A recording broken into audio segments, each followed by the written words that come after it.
ছেড়ে দিন না প্লিজ, ব্যথা পাচ্ছি তো। ইস, তোমাকে ছেড়ে দেওয়ার জন্য কি বিয়ে করেছি? ব্যথা পাচ্ছি তাই ছাড়তে বলছি।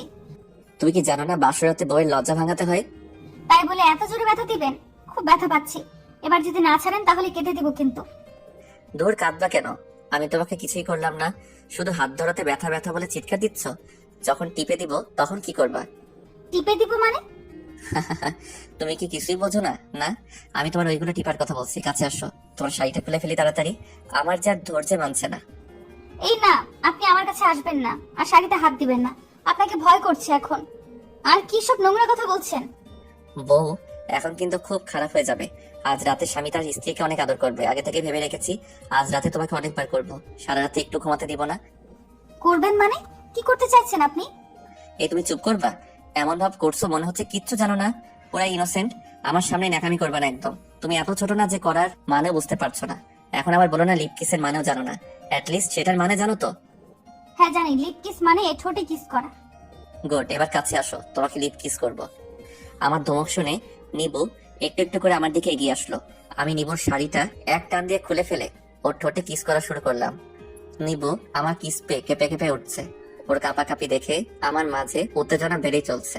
আমি নিবুকে বেডে শুয়ে দিলাম আর বললাম, তোমাকে আমি লিপ কিস করলে তুমি আমার সাথে রেসপন্স করবা, পুতুলের মতো শক্ত হয়ে থাকবা না। আচ্ছা ঠিক আছে। নিবুর সম্মতি পেয়ে ওর শরীর থেকে সবকিছু খুলে ফেললাম। এরপর নিবুকে লিপ কিস করা শুরু করি। এবার নিবুও আমার সাথে রেসপন্স দেওয়া শুরু করলো। আমাকে এখন কে পায়? নিবুর সমস্ত শরীরে স্লাইড করা শুরু করলাম। নিবু কাঁপছে বারবার। এই তুমি কাঁপছো কেন? শরীরের মধ্যে কেমন যেন করছে, তলপেটে শিরশির অনুভূতি হচ্ছে। নিবুর কথা শুনে না হেসে পারছি না। বুঝে গেলাম এবার নিবু আমার সাথে পুরোপুরি ইন্টিমেট হতে প্রস্তুত। তোমাকে আরো কিছু করতে মন চাইছে? নিবু লজ্জায় মুখ ফুটে কিছু বলল না, শুধু মাথা নাড়ালো। আমি নিবুর শরীরের উপর উঠে গেলাম। ব্যথা পাচ্ছি, আস্তে ঢোকান, আমি আর সহ্য করতে পারছি না। নিবু চিৎকার দিও না, বাড়ির লোকজন শুনলে আমাকেই সবাই খারাপ ভাববে।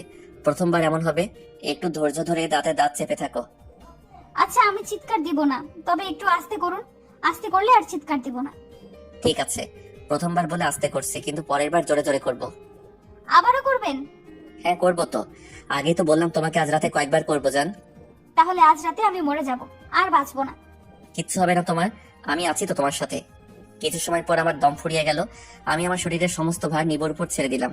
এবার চলুন আমি আপনাদের বলি কি করে আমার আর নিবুর বিয়েটা হলো।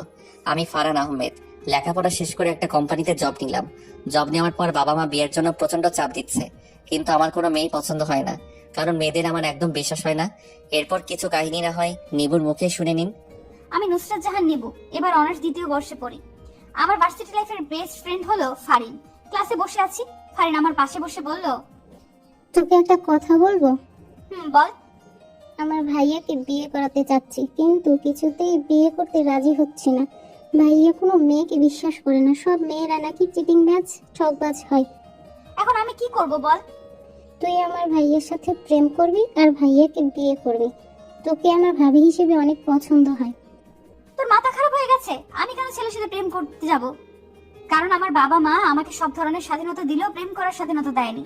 তবে তোর ভাইয়ের জন্য আমি ভালো মেয়ে খুঁজে দিতে পারি। না মানে তুই যদি চাস। কিন্তু ভাবি হিসেবে যে তোকেই আমার পছন্দ হয়, তোকে ভাবি বানাতে চাই।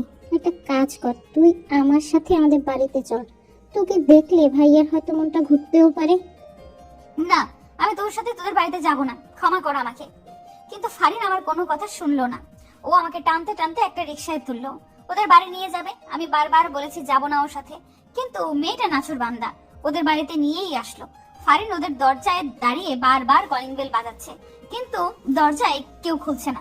একটু পর একটা ছেলে এসে দরজা খুলে দিল। মনে হচ্ছে ছেলেটা বেশ বিরক্ত, হয়তো এতবার কলিং বেল বাজানোর কারণে। কে এমন অসভ্যের মতো দরজায় কলিং বেল বাজায়? আরে ভাইয়া, আমি এত রাগ করছিস কেন? তুই দিন দিন ম্যানারলেস হয়ে যাচ্ছিস। তোর বলা শেষ হলে দরজার সামনে থেকে সর, খাম্বার মতো দাঁড়িয়ে থাকিস না। ফারিন আমার হাত ধরে ভেতরে ঢোকার সময় আমার পায়ে একটা ল্যাং দিল। আমি হুমড়ি খেয়ে ওর ভাইয়ের গায়ের উপর পড়ে গেলাম। ফারিনের ভাইয়া পড়লো নিচে আর আমি তার উপরে পড়লাম। ইচ্ছে করছে ফারিনকে ধরে একটা আছাড় মারি, কবিষ্টা আমাকে ল্যাং মারলো। এই মেয়ে, তুমি আমার গায়ের উপর পড়লে কেন? ঠিক করে হাঁটতেও পারো না নাকি? সুন্দর ছেলে দেখলে মাথা ঠিক থাকে না? এসব আপনি কি বলছেন? আমি ইচ্ছে করে আপনার উপর পড়ে যাইনি।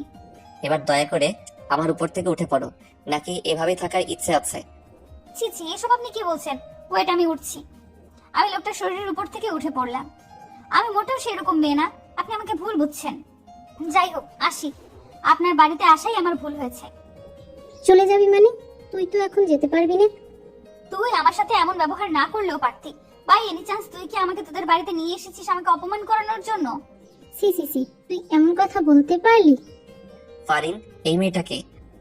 ভাইয়া, ও আমার বান্ধবী নিভু। আর নিভু, এই হলো আমার ভাইয়া ফারান। এরপর ফারিন আমাকে নিয়ে ওর রুমে চলে গেল। দুপুরবেলা লাঞ্চ করিয়ে আমাকে এগিয়ে দিল বাড়ির পথে।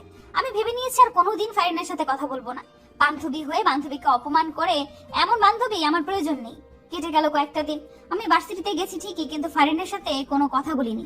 তবে ফারিন আমার সাথে অনেকবার কথা বলার চেষ্টা করেছে, আমি ওকে সুযোগই দেইনি। বাড়ি এসে শুনতে পেলাম আগামীকাল আমাকে পাত্রপক্ষ দেখতে আসবে। এই কথা শুনে মনের মাঝে অনেক ভয় হতে লাগলো। মা আর নিবু জোর করে নিয়ে আসলো মেয়ে দেখাতে। মেয়ে দেখতে আসার কোনো ইচ্ছে ছিল না আমার, এক প্রকার বাধ্য হয়ে আসলাম। মা আর নিবু মেয়ের বাড়ির সবার সাথে হেসে হেসে কথা বলছে, মনে হচ্ছে কত দিনের চেনা তারা। মেয়ে মানুষ পারেও বটে, একটু সময় পরিচয়ে পর মানুষকে কিভাবে আপন করে নেয়। একটু পর মেয়েকে নিয়ে আসলো। মেয়েটার মুখটা দেখে চমকে উঠলাম, কারণ মেয়েটার কেউ না, সে হলো ফারিনের বান্ধবী। তার মানে ফারিন প্ল্যান করে নিয়ে আসলো এই বাড়িতে। ইচ্ছে করছে ফারিনকে তুলে একটা আছাড় মারি। কিছু সময় পর নিবু মাথা তুললো। আরে আপনি আপনি কেন এসেছেন আমাদের বাড়িতে? আরে নিভু, কি বলছিস তুই? আমরা তোকে ভাইয়ার জন্য দেখতে এসেছি। তোকে তো আগেই বলেছিলাম তোকে আমার ভাবি হিসেবে খুব পছন্দ, তাই ভাইয়াকে নিয়ে তোদের বাড়িতে আসলাম। এসেছিস ভালো করেছিস, খেয়ে দিয়ে চলে যা। আর শোন, আমি তোর ভাইয়াকে বিয়ে করব না, কারণ তোর ভাইয়া একটা অহংকারী লোক। এমন অহংকারী লোককে আমি কোনোদিন বিয়ে করব না। মা, আমি এই মেয়েকে বিয়ে করব। মেয়ে আমার অনেক পছন্দ হয়েছে, যত তাড়াতাড়ি পারো বিয়ের ব্যবস্থা করো। নিবুর বিয়েতে না করাটা কেউ শুনলো না, হয়ে গেল আমাদের বিয়ে। আপনারা সবাই আমার আর নিবুর বিবাহিত জীবনের জন্য দোয়া করবেন।